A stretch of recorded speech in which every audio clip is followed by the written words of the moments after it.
What's up, mga amazing? Today we have a very special episode for you guys. We have a lot of topics to tackle. But before that, we just want to say condolences to the Trinidad family. We lost a good one today. Chino Trinidad has passed. I've known him since my rookie year. He's actually relatives with Mark Agiwa. So, yeah, that's his. They're from the same area in Mandaluyong. And he's one of the first people that I met here in the Philippines when I first got here. So it's a sad day for us. So, again, may his soul rest in peace, and condolences to the Trinidad family. Yeah, it's a sad news sa basketball world, Jay. Gax. Ibig sabihin, lahat tayo nakikiramay kasi malaking factor, malaking contribution ni Sir Chino Trinidad sa basketball world dito sa Pilipinas. Meaning, ako to be honest, malaki rin yung contribution ni Sir Chino Trinidad sa naging career ko sa basketball dahil siya yung commissioner ng PBL natin. Siya yung inabot natin na commissioner. Yep. So yung mga nakapag-Philippine Basketball League before maging PBA, that's the only step. Di ba? Tama ba? Wala, yan lang yung league di ba? Yun lang. Na PBL semi-pro. PBA. Yeah, wala pang MPBL, walang PSL. So, Sir Chino Trinidad, rest in peace. Sa buong family po ni Sir Chino Trinidad, condolences po. As yung lahat ng prayers po on behalf of the whole PBA Moro Club, we are sending our condolences sa buong family ni Sir Chino Trinidad. Hindi mo talaga masabi, di ba? Biglaan. Yeah. Di ba? Like, na si Sir Chino. I think nabasa ko 56 years old. 56 ata. Yeah. It is Masabi yung buhay talaga. ganun talaga no, ang life, no?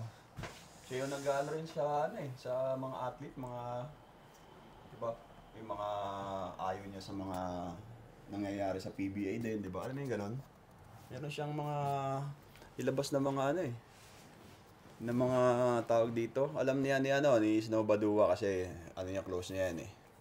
So pag may di ba may maglumalabas na mga siya yung isa sa mga nagpo-protect sa mga players. Anong story mo kay Sir Chino? Ako sobrang close ko yan. Kasi nung PBL natin, kasi yan di ba siya commissioner. Tapos one time, siguro before pandemic, after pandemic na in-interview pa ako niyan kasi naglabas yung Harbor Center ng yung mga champion natin. So in-interview niya ako, isa ako sa in-interview niya that time para kay Boss Mikey. So nagkita pa kami noon, parang yung last time na nagkita kami ni Sir Chino. So kanina nabalitaan natin na yun nga siya kang bigla. Heart attack. Grabe, di ba? Di ko kalain na gano'n. Ikaw, Jay, anong kwento mo kay Sir Chino? Actually, Chino is one of the, like I said, the first person I met here. Yung time na yun, siya yung, sabi mo nga, siya yung commissioner ng PBL. He actually offered me a contract to play sa PBL. Anong team? Hindi niya sinabi sa akin eh. Basta he wanted me to play in the PBL at that time. But I told him that nakapirma na ako sa Ginebra. But he wanted me to play in the PBL. We had dinner, and yun nga, kasama ko si Mark. That's when I learned na pala sila, relatives pala. Yun yung time na minanipulate mo yung yung drafting. Na. Hindi ka nagpa-drop eh. Kaya nga. Dumiretso Direct hire, kumbaga. Kaya manipulate mo nga. Tama ba yung word? Hindi ako. Wala akong alam dyan. Hindi mo lang alam. Hindi ko alam dyan. Pero ngayon alam mo na, pwede kong gamitin yung word na manipulate. Hindi naman manipulate. Ano ba ibig sabihin ng... We were under the rules. Pwede yun eh, kasi it's part of the rules. Pero after that ng scenario, binago na yung rules. Binago ng rules. Kasalanan mo. Kasalanan ko. First and last. Ha? First and last.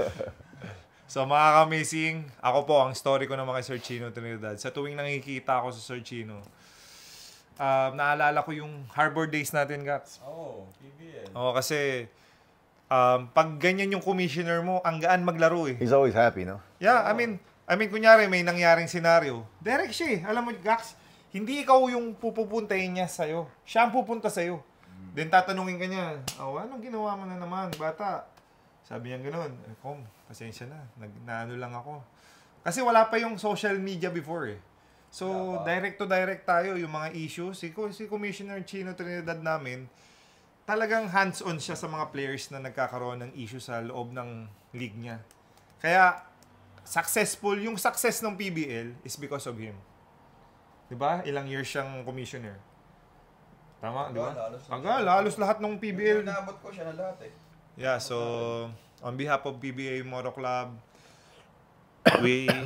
ikaw nga magsabi, mas maganda yung English mo. Yes, on behalf of PBA Motor Club, we just want to say condolences to the Trinidad family, and may your soul rest in peace, and we'll be praying for you guys. We're gonna miss you. Alright, so takilan natin yung draft pick. Ito na yung personal. Okay? Alright. Mabas na.